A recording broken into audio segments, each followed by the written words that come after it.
آ گیا ہے نظر ہلال شعبان کا، آ گیا ہے نظر ہلال شعبان کا، دے رہا ہے پتہ ماہ رمضان کا۔ کر لو اس میں بھی کچھ عبادت، کر لو اس میں بھی کچھ عبادت، لطف آئے گا ماہ رمضان کا۔ کر لو اس کی قدر جتنی توفیق ہو، کر لو اس کی قدر جتنی توفیق ہو، کچھ پتہ نہیں اپنے انجام کا۔ پھر ملے یا نہ ملے ایسا موقع، پھر ملے یا نہ ملے ایسا موقع، کیا بھروسہ ہے آئندہ شعبان کا۔ ہے سلام کی روز و شب دعا یہی، ہے سلام کی روز و شب دعا یہی، مہینہ مل جائے سب کو رمضان کا۔ آمین۔ بزرگان محترم، رمضان المبارک کے تعلق سے کچھ باتیں آپ کی خدمت میں پیش کی جا رہی ہے، اور ترتیب جو حضور اکرم صلی اللہ علیہ وسلم نے رکھی ہے وہی ترتیب کے حساب سے ہمیں بھی چلنا ہے۔ حضور اکرم صلی اللہ علیہ وسلم نے رمضان المبارک کے تعلق سے پہلے نمبر پر یہ بات ارشاد فرمائی کہ صوموا لرؤیتہ وافطروا لرؤیتہ، اس میں چاند کا بیان ہے۔ تو کچھ باتیں اس تعلق سے میں آپ کی خدمت میں رکھ چکا ہوں۔ دوسرے نمبر پر اب ہم جو ہیں چلتے ہیں۔ دوسرا نمبر کس کا ہے؟ امام بخاری علیہ الرحمہ نے بخاری شریف کے اندر ترتیب یہ قائم کی ہے کہ روزے سے پہلے تراویح کو ذکر کیا ہے۔ یعنی آپ یوں کہہ لیجئے کہ تراویح کا ذکر مقدم ہے کس پر؟ روزے پر۔ علامہ شبیر احمد عثمانی نور اللہ مرقدہ اس کی وجہ یہ بیان کرتے ہیں کہ تراویح رات کا عمل ہے اور روزہ دن کا عمل ہے۔ عربی زبان میں روزے کے لیے لفظ استعمال ہوتا ہے صوم، صاد واو اور میم۔ یہ جو ہم روزہ بولتے ہیں یہ عربی زبان کا لفظ نہیں ہے، یہ فارسی زبان کا لفظ ہے، اور اردو میں بھی مستعمل ہوتا ہے اردو زبان میں۔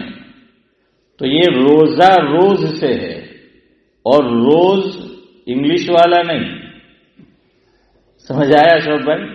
ہاں، پھر روز انگلش والا نہیں، روز پھر اردو والا، فارسی والا۔ تو روز کا معنی کیا ہوگا؟ دن۔ روز کا معنی دن۔ تو چونکہ روزہ یہ دن کا عمل ہے، اس لیے اس عمل کا نام ہی پڑ گیا روزہ، کہ گویا ایسا عمل کہ جو دین میں ڈے ٹائم میں انجام دیا جائے۔ اس سے پتہ چلا کہ فجر کی نماز جو ہم پڑھتے ہیں وہ نماز رات کی نہیں ہے بلکہ کس کی ہے؟ صرف ایک دو آواز آئی، چونکہ سب کا دن بعد میں نکلتا ہے۔ حسن بھائی، ہاں، وہ کیسے بولیں گے؟ ان کا دن 9 بجے 10 بجے اٹھتے ہیں اور اٹھ کے پہلے ڈون پڑھتے ہیں۔ ہمارے ایک بزرگ گزرے ہیں ماضی قریب میں، پاکستان کے اندر حضرت مولانا مفتی محمد زرولی خان صاحب نور اللہ مرکزہ پاکستان کے تعلق سے فرماتے تھے کہ آج کا مسلمان نماز فجر میں نظر اس لیے نہیں پڑتا کہ جب بچہ پیدا ہو تو پیدا ہونے کے ساتھ نورانی بھائی اسلام کی تعلیم نورانی یہ ہے کہ سب سے پہلے اس کے کان میں جو آواز پہنچے وہ اللہ کی ہو، توحید کی ہو، رسالت کی ہو، کامیابی کی ہو، تو اذان پڑھنا ہے پیدائش کے ساتھ ہی۔ بلکہ علماء نے مسئلہ یہاں تک لکھا ہے، بعض مرتبہ بچہ 6 مہینے، 6.5 مہینے، 7 مہینے میں بونڈ ہو جاتا ہے، اس کی پیدائش ہو جاتی ہے ذاکر بھائی۔ اب ظاہری بات ہے کہ وقت سے پہلے آیا دنیا میں تو وہ بچہ کیسا ہوگا چودھری صاحب؟ کمزور ہوگا، ضعیف ہوگا، ناتواں ہوگا، دبلا ہوگا، پتلا ہوگا۔ تو اس کو پھر کس میں رکھا جاتا ہے؟ کانچ کا، شیشے کا بنا ہوا ایک اب ڈبہ کہہ لے یا کیا بولتے ہیں، ہمارے حافظ عمر کو پتا ہوگا کیا بولتے ہیں، ہاں، تو اس کے اندر رکھا جاتا ہے۔ اب ظاہری بات ہے کہ جو اذان پڑھنی ہے تو وہ تو بچے کو ہاتھ میں لے کے پڑھنی ہے، یاد رکھو، جب اذان پڑھیں گے تو بچے کو ہاتھ میں اٹھائیں گے اور اٹھانے کے بعد اس کے سیدھے کان میں اذان پڑھنی ہے اور الٹے کان میں کیا پڑھنی ہے؟ اقامت یہ کہنی ہے، اور اس کو اٹھانا ہے، اپنا چہرہ قبلے کی طرف کرنا ہے، بچے کا رخ بھی قبلے کی طرف کرے، اور کرنے کے بعد اذان پڑھنا ہے۔ اور یہ مسئلہ اتنا اہم ہے شریعت کی نگاہ میں کہ بچہ جیسے ہی دنیا کے اندر آئے، پیدا ہو، تو ہاشم بھائی حکم یہ ہے جتنا جلدی ہو سکے اس کے کان میں اذان پڑھو۔ اب یہاں ہمارے لوگ غلطی کرتے ہیں کہ مسجد کے امام صاحب کو بلاؤ، فلاں مولوی صاحب کو بلاؤ، فلاں مفتی صاحب کو بلاؤ، اب انہیں فون کیا جاتا ہے۔ ٹھیک ہے، عقیدت ہے، محبت ہے، اچھی بات ہے، لیکن شریعت کا منشا سمجھے۔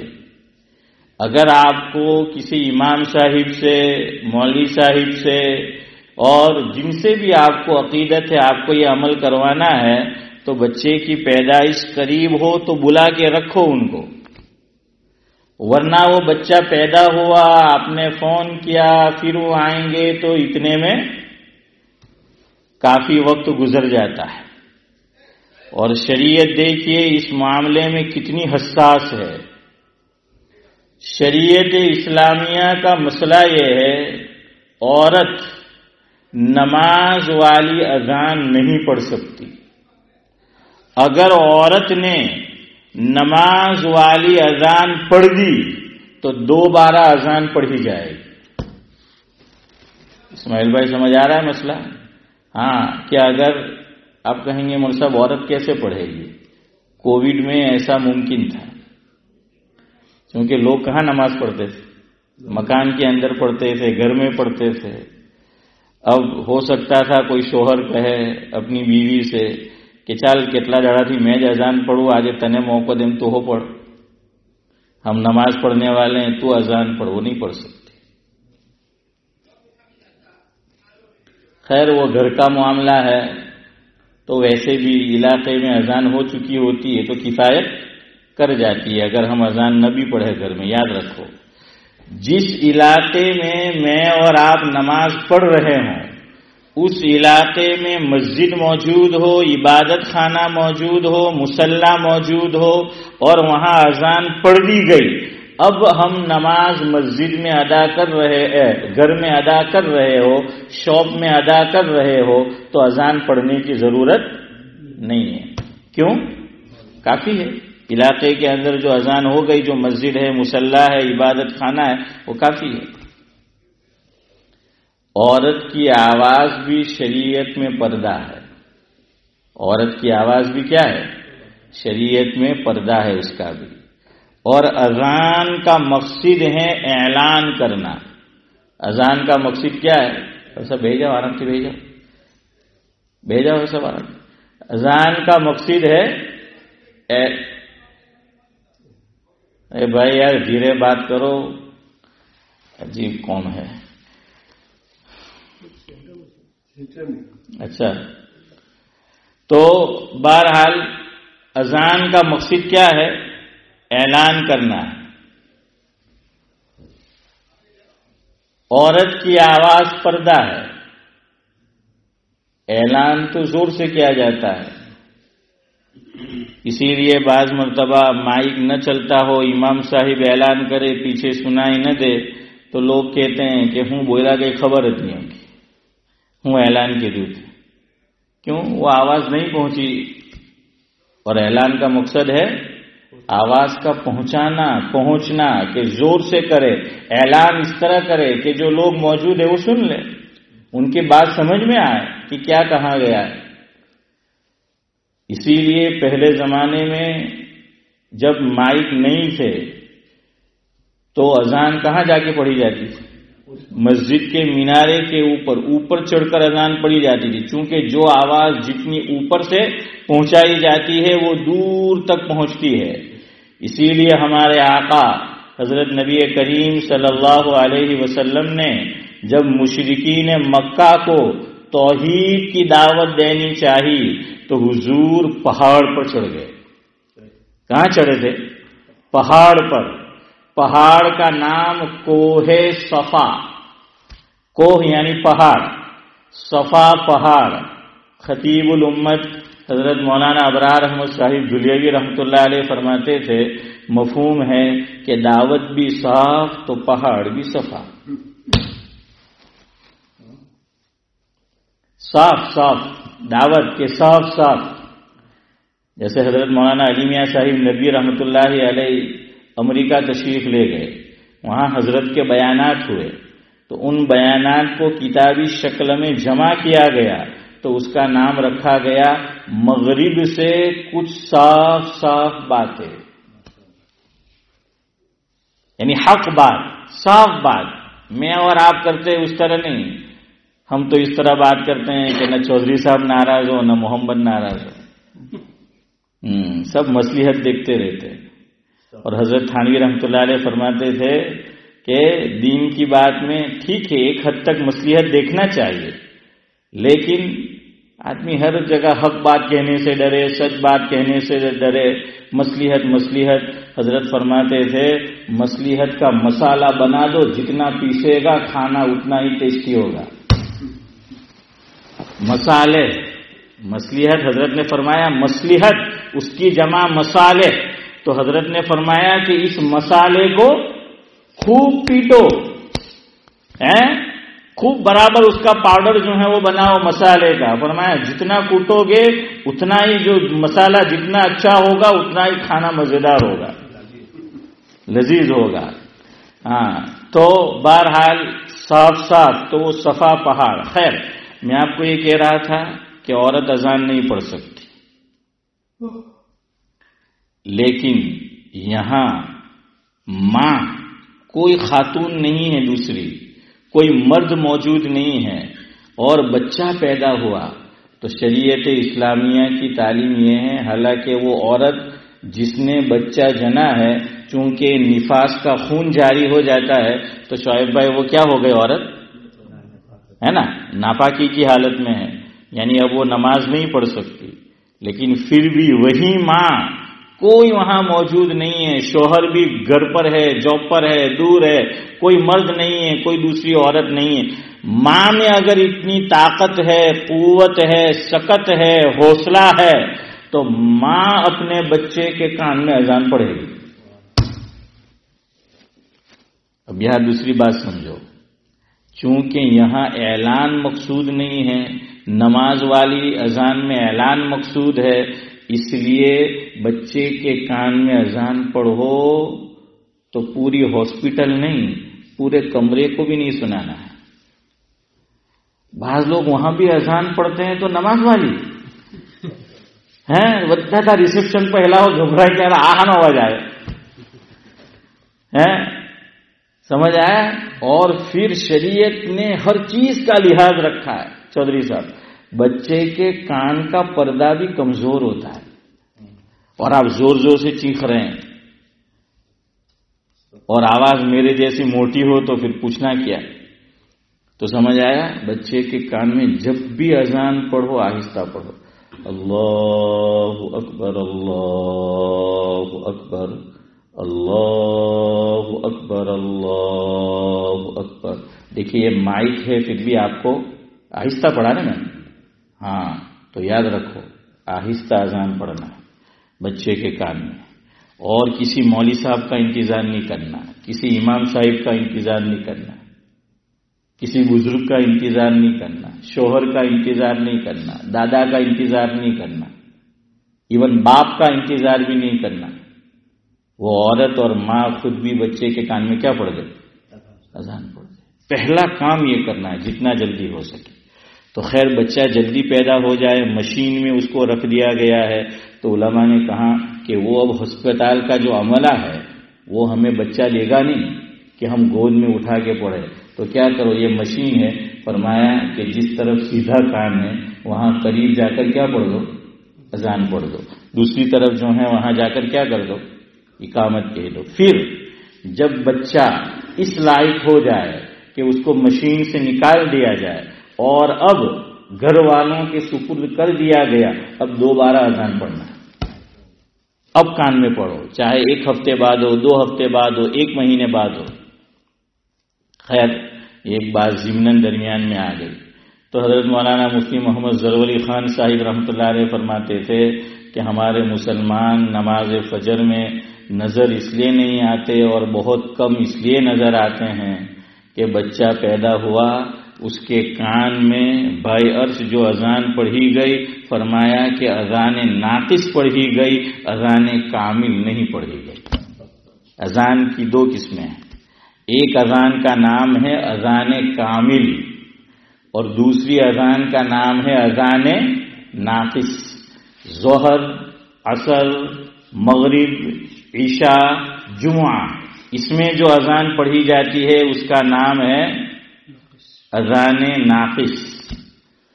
اور حافظ صاحب جو اذان فجر میں پڑھی جاتی ہے اس کا نام ہے اذان کامل. تو حضرت فرماتے تھے پیدا ہوا تو الصلاۃ خیر من النوم، پڑھا ہی نہیں گیا تو کم بخت نے نہ بچپن میں سنا نہ بڑے ہو کر سنتا ہے. مؤذن پڑھتا ہے تو وہ سویا ہوا ہوتا ہے.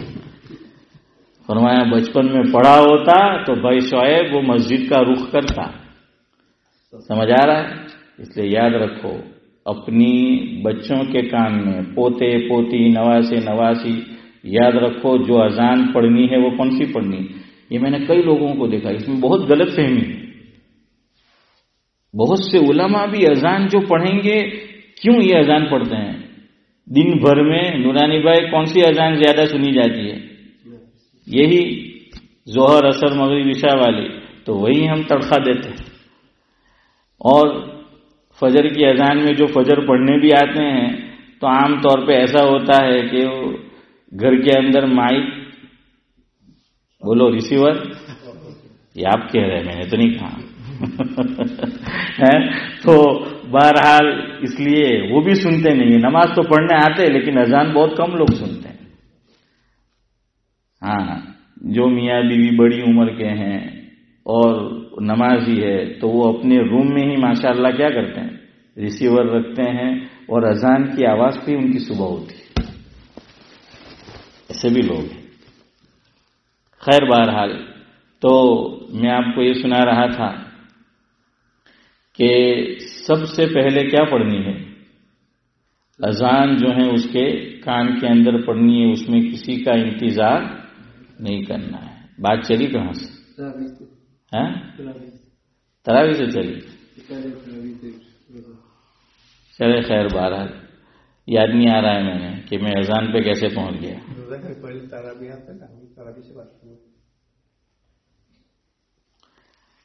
روزہ. بہرحال میں یہ کہہ رہا تھا کہ علامہ شبیر احمد عثمانی نور آپ نے کہا تو صحیح، لیکن الحمدللہ عام طور پہ میں صحیح ہوتا ہوں. لقمہ صحیح ہوتا ہے تو دل کو لگتا ہے، باقی آپ نے بولا تو وہ دل قبول ہی نہیں کرتا. کہ آپ صحیح لقمہ دے رہے ہیں. ویسے رمضان آئے گی پریکٹس ہو جائے گی. تو بہرحال کیا ہے کہ روزہ دن والا جو ہے وہ عمل ہے، اس لیے اس کو کیا کہہ دیا گیا؟ روزہ جو ہے کہہ دیا گیا. اب اسلام میں آپ مجھے بتائیے پہلے کیا آتا ہے؟ دن آتا ہے یا ہاں میں اس پہ سنا رہا تھا ڈون پہ. میں نے کہا نا کہ اٹھ کے ڈون پڑھتے ہیں، تو مفتی محمد ظفر علی خان صاحب رحمۃ اللہ علیہ فرماتے تھے کہ وہ اذان فجر اس کے کان میں پڑھی ہی نہیں گئی تو وہ اٹھتے ہی نہیں، اور پھر اٹھیں گے 9-10 بجے. تو فرمایا کہ 9-10 بجے مسلمان اٹھتے ہیں اور اٹھ کے پہلے ڈون پڑھتے ہیں. وہاں پاکستان سے اشرف بھائی کو پتا ہے اخبار نکلتا ہے، اس کا نام کیا ہے؟ ڈون. ویسے بہت پرانا ہے. ہاں ویسے ہمارے گاؤں میں ہر محلے میں ڈون ہے. تو خیر بہرحال تو بہرحال ہاں وہ پرانا اخبار ہے. چودھری صاحب کہہ رہے انڈیا کی زمانہ سے تھا وہ. اچھا تو بہرحال پہلے تراویح کا بیان میں آج کیوں کر رہا ہوں کہ اسلام میں دن پہلے نہیں ہے، پہلے کیا ہے؟ رات ہے. مغرب کے بعد تاریخ بدل جاتی ہے ذاکر بھائی، نئی تاریخ شروع ہوتی ہے اسلام میں. اور روزہ دن والا عمل ہے. اور میں آپ کو یہاں سے بات چلی بتا رہا تھا کہ نماز فجر رات کی نماز نہیں ہے، یہاں سے بات چلی. ہاں میں نے کہا نا آپ لقمہ دو، انہوں نے دیا انہوں نے دیا، دل ہے کہ آپ نے دیکھی ہوگی. تو بہرحال میں کیا کہہ رہا تھا کہ یہ فجر دن والا عمل ہے نماز، لیکن ہم یہ کہتے ہیں کہ ہماری نیند پوری نہیں ہوئی. ارے دن ہو گیا، اسلام میں ہے رات کو جلدی سو جاؤ. آپ صلی اللہ علیہ وسلم بغیر ضرورت کے دیر رات تک جاگتے نہیں تھے. ہاں سو جاتے تھے. جو جلدی سوئے گا تو جلدی اٹھے گا، دیر سے سوئے گا تو دیر سے جو ہے وہ اٹھے گا. ہم کہتے ہیں کہ یار فجر کی نماز کیسے پڑھی جا سکتی ہے؟ فجر کی نماز کیسے پڑھے؟ نیند ہی پوری نہیں ہوئی، کہاں سے ہوگی؟ اب دیکھیے عشاء کتنی جلدی ہو گئی ہے، اور جا کر سوئیں گے 1 بجے 2 بجے تو فجر میں خاک آنکھ کھلے گی. یاسین بھائی کھلے گی آنکھ؟ کہاں کھلے گی؟ 1-2 بجے جو ہے وہ جا کر سوئے. تو یہ ہماری اسلام نے وقت پہ نماز رکھی ہے. لوگ کہتے ہیں کہ یار اسلام میں فجر کی نماز بہت بھاری ہے عمران، کہ بہت بھاری ہے. تو بھاری کیوں؟ اس لیے کہ ہم جلدی سونے نہیں جاتے. یہ تو دن ہو گیا. روزہ دن والا عمل ہے. روزہ کہاں سے شروع ہوتا ہے؟ سورج نکلے اس کے بعد سے شروع ہوتا ہے یا اس سے پہلے سے؟ صبح صادق سے. روزہ کہاں سے شروع ہوتا ہے؟ صبح صادق سے. صبح صادق اور فجر کا اول وقت دونوں ٹائم سیم ہے. دیکھ لینا فجر کا پورا سال فجر کا اول وقت اور صبح صادق ہمیشہ سیم ہوں گے. ہاں یہ جو مسجد کے کیلنڈر میں لکھا ہوتا ہے یا ہماری طرف انڈیا کے اندر جو ہے وہ اعلان ہوتا ہے کہ سحری کا آخری وقت ختم ہو چکا، لیکن ابھی بھی اذان میں 10 منٹ باقی ہوتے، وہ احتیاطاً ہے. ورنہ اعلان ہو جائے ہمارے یہاں انڈیا میں کہ سحری کا آخری وقت ختم ہو چکا، اس کے بعد بھی آپ پانی پینا چاہے، چائے پینا چاہے، پان جو ہے کھانا چاہے، نورانی بھائی اگربتی جلانا چاہے تو اس کے بعد جو ہے اس کو جلایا جا سکتا ہے. سمجھ آئے؟ ہاں اس کو، لیکن ایک دم اینڈ تک مت لے جانا. تو وہ احتیاطاً، ورنہ فجر کا اصل وقت یہی ہے. اس لیے پھر کوئی کھانا چاہے کھا سکتا ہے اخیری وقت تک. یہ دونوں ایک ساتھ شروع ہوتے ہیں. فجر کا اول وقت بھی اسی وقت شروع ہوگا اور روزہ بھی اسی وقت جو ہے وہ شروع ہوگا. خیر، تو تراویح کا ذکر جو ہے وہ آج کرنا تھا. کیوں؟ علامہ شبیر احمد عثمانی رحمۃ اللہ علیہ فرماتے ہیں کہ امام بخاری علیہ الرحمہ نے روزے پر تراویح کے ذکر کو مقدم کیا، اس لیے کہ تراویح رات کا عمل ہے، روزہ دن کا عمل ہے. رمضان المبارک شروع ہوتا ہے، پہلے ہم تراویح ادا کرتے ہیں، بعد میں روزہ رکھتے ہیں. تو چلے ہم بھی اب شروعات کرتے ہیں. اس لیے میں کل انشاءاللہ روزے کے تعلق سے کچھ بات کہوں گا. ویسے تو ہم اس کو اور کھینچتے اس مضمون کو، لیکن اس سال وقت نہیں ہے.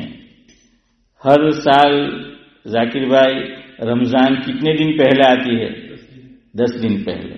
بس اس 10 میں اس سال کچھ راز ہے، حسین بھائی جانتے ہیں، تو اس 10 میں کچھ راز ہے اس سال، تو اس لیے ہمارے پاس وقت نہیں ہے اب. تو کل انشاءاللہ روزہ، پھر میرا انشاءاللہ سہ روزہ. تو خیر بہرحال تراویح جلدی جلدی سن لیں. تراویح کو تراویح کہتے کیوں ہیں؟ یہ جو ہم نماز پڑھتے ہیں تراویح کی، اس کو تراویح ہی کیوں کہتے ہیں؟ اس کا نام تراویح یہ کیوں ہے؟ اس کی کوئی وجہ ہوتی ہے، کوئی سبب، ریزن، کارن ہوتا ہے، ایسے ہی تو نام نہیں رکھ دیا جاتا ہے. اس کے بیہائنڈ، پیچھے جو ہے کوئی نہ کوئی ریزن ہوتا ہے. تو وہ ریزن کیا ہے سنو.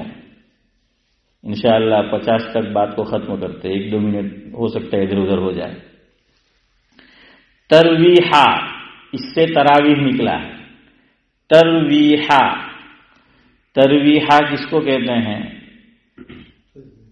4 رکعت کے بعد جو ہم لوگ بیٹھتے ہیں کچھ دیر کے لیے، اس کا نام ہے ترویحہ. ترویحہ راحت سے نکلا ہے، راحت حاصل کرنا، آرام کرنا، اس کا نام کیا ہے؟